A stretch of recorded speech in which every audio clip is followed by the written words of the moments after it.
Selamat datang. Hari ini kita nak lihat bagaimana pilihan kata yang nampak mudah sebenarnya boleh beri impak yang sangat besar dalam dunia pendidikan. Jom kita dalami asas-asas kesantunan berbahasa. Okey, jom kita mulakan dengan satu senario yang mungkin biasa kita nampak. Seorang pelajar hantar mesej macam ni pada pensyarah dia. Mesej ni nampak straight to the point, tapi rasa macam ada yang tak kena kan? Sebenarnya apa yang kurang? Hari inilah kita akan bongkar puncanya dengan menyelami asas-asas kesantunan berbahasa khas untuk kita sebagai pendidik. Jadi, bila kita sebut kesantunan berbahasa ni, apa sebenarnya maksud dia? Percayalah, ia bukan sekadar nak jadi baik atau sopan semata-mata.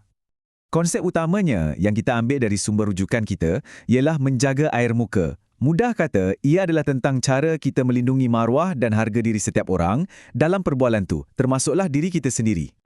Bagi seorang pendidik, ini bukan lagi sekadar adab sosial biasa tau. Ia sebenarnya satu alat yang sangat penting untuk kita mengajar dengan lebih berkesan dan membina persekitaran yang positif. Okey, supaya benda ni senang faham dan senang nak guna, kami dah rumuskan ciri-ciri utama ni kepada satu kerangka yang mudah, 5 tonggak utama kesantunan. Inilah dia 5 tonggak tu. Pertama, kehalusan bahasa. Maknanya, kita pilih perkataan dengan cermat. Kedua, kejelasan mesej. Sebab santun tak bermakna kita kena cakap berbilik-bilik.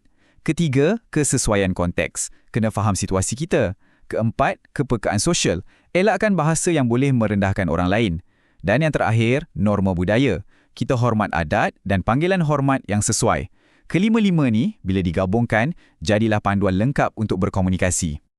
Apa yang menarik kat sini ialah kedua-dua sumber rujukan kita sebenarnya menekankan idea-idea teras yang sama. Ini tunjukkan betapa penting dan universalnya prinsip-prinsip ni dalam komunikasi profesional.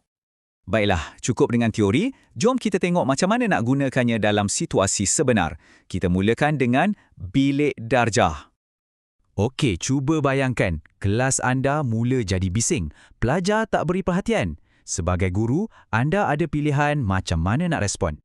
Nampak tak bezanya? Pendekatan pertama tu terus menuding jari dan menyalahkan. Tapi pendekatan kedua, ia lebih kepada membimbing semula tingkah laku mereka tanpa perlu malukan sesiapa. Inilah namanya menjaga air muka pelajar. Dan inilah perbezaan yang paling ketara. Satu pendekatan tu seolah-olah macam menutup pintu komunikasi, manakala yang satu lagi, ia menjemput pelajar untuk kembali fokus dan sambung belajar bersama-sama. Okey, dari bilik darjah kita beralih pula ke dunia digital. Kat sini lagilah mencabar. Sebab kadang-kadang nada dan konteks boleh hilang macam tu je. Jadi, kesantunan tu jadi lagi penting. Jadi, ingat tak mesej yang kita tengok mula-mula tadi? Jom kita cuba baiki mesej tu dengan menggunakan kelima-lima tonggak yang kita dah belajar. Nampak kan, perubahan utamanya kat sini ialah daripada bunyi macam satu arahan kepada satu permintaan yang penuh hormat. Ia terus mengiktiraf kedudukan dan juga masa pensyarah tersebut.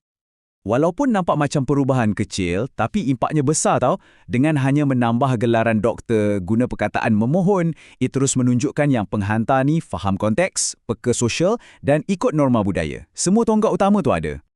Jadi, apa pengajaran utama yang kita boleh ambil dari semua ni?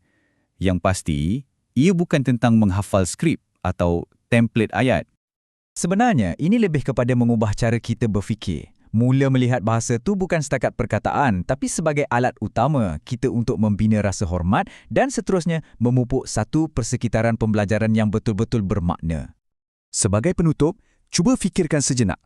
Esok, dalam satu perbualan, satu email atau dalam kelas anda yang seterusnya, kat mana anda boleh mula mengaplikasikan idea-idea ni untuk membawa perubahan?